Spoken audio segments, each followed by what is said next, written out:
Right here, this is my Dendrobium Berryota I'm growing from a keiki, and right here, this is my Aliciara Tahitian Dancer that bloomed from this bulb here in September, and now it's blooming. It's soon going to bloom. You can see the spike right here.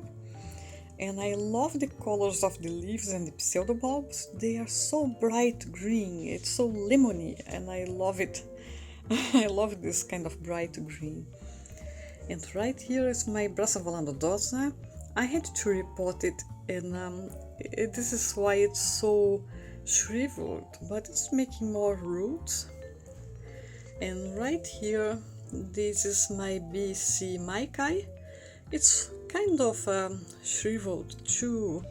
I repotted it after I bought it because, well, it seems like it was overpotted and it had lots of dead roots, and the media never dried after watering, so I had to repot.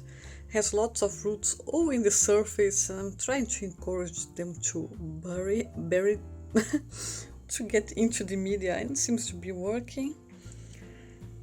And this is one of my oldest cattleyas. The Wendy's Valentine June. It's doing nicely. It has 2 new growths. One over there, it has a sheath, and a smaller one there. So one will bloom for Christmas and the other one will bloom in February or something like that. And this is just fine. It's just such an old leaf, but it's not any disease. It's just normal. And here is my Prostechia vitellina or Encyclia vitellina. It has 2 new growths. This one is growing, and that new growth over there has a spike, which is going to bloom soon. I love this plant. It's one of my favorites. Behind everything there, that one with shriveled leaves, it's my Cattleya mini purple cerulean. It's not doing well. Once I dropped it, was it a year ago when it was in bloom? It lost all the roots and it has been having trouble. It has some new roots there, but doesn't look so good. And here, this is my Cattleya Gold Digger Mandarin, 2 new growths, each one with sheaths, and it will bloom in February. And right here, this is my Airanthus grandiflora, doing really nicely. It's one of the plants I got from Schwerter. You can see it over there. It's doing so nicely. It has lots of new roots. And by its side, this is the new Phoenicia falcata. Sidereia japonica. This is the Sidereia japonica or Phalaenopsis japonica. And it's doing fine too. Right here, this is my Psychopsis keiki. And let's see if we can see it. Do you see that little nubbin there? It has a new growth coming. It's a very slow plant. It has lots of nice roots. It's doing very nicely. And this plant here in front of me, this is the Cattleya forbesii, one of my favorites too. It bloomed during the summer, and now it's that time when it makes lots of roots. And it's a funny plant because it makes roots also from the oldest pseudobulbs. You can see behind there new roots coming from the front and from the middle of the rhizome, everywhere. It's a nice plant. And last year when I divided it, it didn't lose the oldest roots, even though many Cattleyas do, but this didn't lose, and everything was full of new roots too. It's a very nice plant. And right here, this is my Dendrobium burana green star, which has a spike coming there and a new pseudobulb. And now it starts to make new roots, And even though it has that spike, I decided to repot it because this is the best time, because it has those new roots coming. And the roots are more important to me than the spike, but I think that this will bloom. Right here are some Phalaenopsis I got from Schwerter in May. And this one here is the Bellina Poncan cross with Bellina Blue. It has grown a lot since I got it. It still has that little spike over there that has not grown. I don't know if it will bloom from there. Maybe it will make another spike in the summer. But the leaves are still growing. Looks really nice. And right here, this is the Princess Kaiulani Mickey. And it has lots of new roots and it has grown a lot. Maybe soon we even have to repot it. And this one here, this tiny one, it's one of my favorites, and it's the Phalaenopsis Corning's Violet, which is supposed to be very fragrant. It made a little spike, but then the summer ended and the spike also stopped growing, but no problem, it's a young plant. And right there behind everything else, these are my baby pingiculas, and they are very small, but since I repotted them into their own pots, they have grown. And right here, this is my Cattleya purpurata with a new growth. I love this plant, it's one of my favorites too. It has such amazing blooms. And then let's come to this side. The reason why this is here is because, well, after I repotted it, it lost lots of roots. Didn't like the repotting.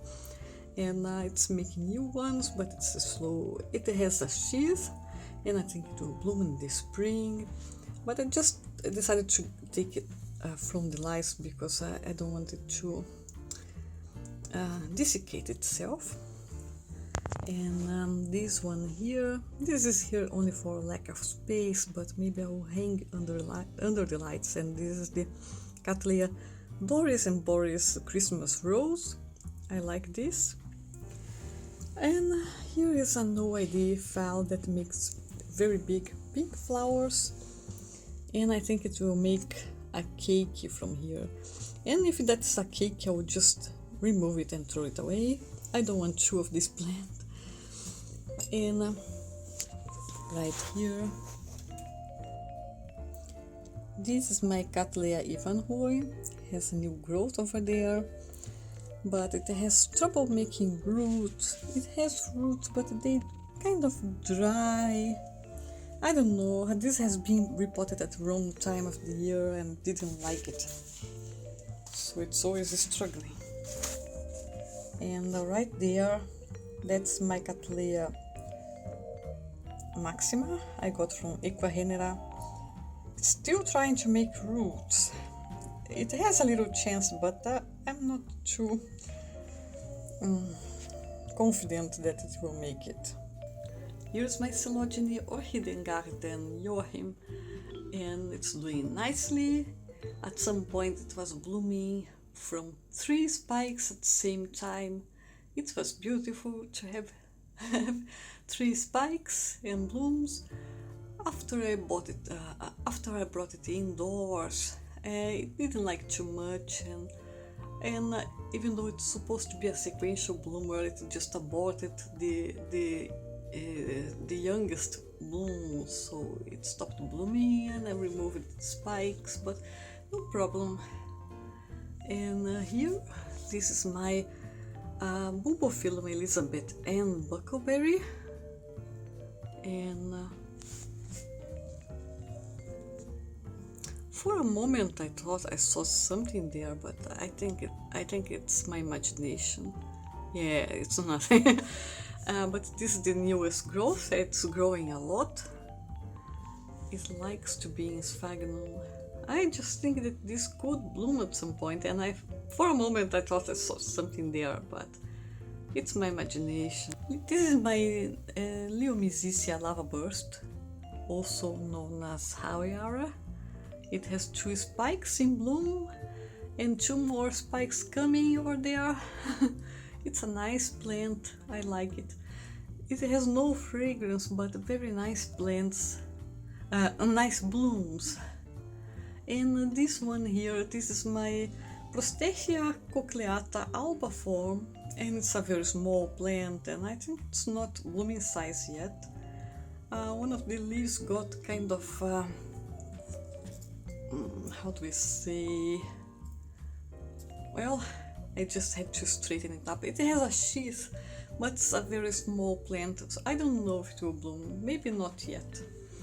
And this one here, this is my Cattleyas Chianti Ostelov City Little Love. It had that beautiful bloom there, now it's just resting. And this one here, this is my Oncidium Tiny Twinkle Cinnamon.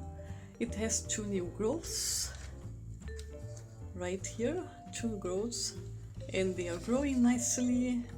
This used to be in semi-hydroponics, but it didn't like it.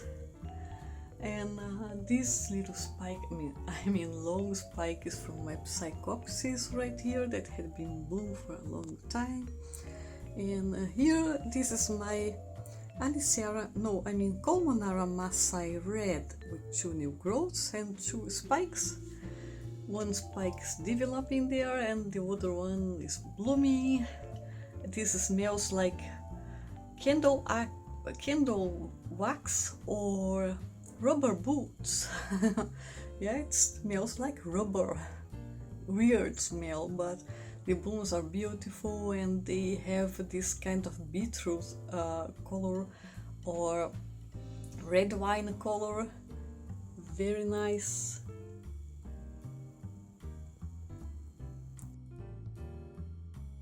This is all for now. I hope you enjoyed it.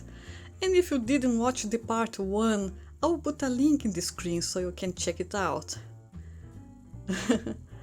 And if you liked it, give it a thumbs up and subscribe for more. Have a very nice day. Bye bye. Bye bye.